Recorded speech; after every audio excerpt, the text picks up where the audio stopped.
video we will focus on what happens to South Africa if they lose the trade agreements with the West. South Africa has extensive trade agreements with the West, including the European Union, EU, the United States, US, and other developed economies. Losing these trade agreements would have significant economic consequences for the country. 1. Reduction in exports. South Africa is a significant exporter of agricultural products, minerals, and manufactured goods to the West. Losing trade agreements with these countries would mean that South African products would face higher tariffs and trade barriers, making them less competitive in international markets. This could lead to a reduction in exports and a decline in economic growth. 2.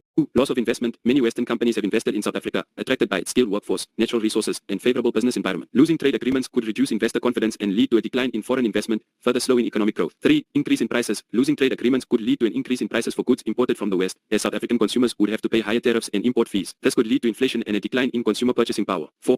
Risk of isolation. Losing trade agreements with the West could leave South Africa more isolated in the global economy, reducing its ability to participate in global trade and finance. This could have longer-term consequences for the country's economic and political stability. Overall, losing trade agreements with the West would have serious economic consequences for South Africa. The country would need to seek new trade partners and develop alternative strategies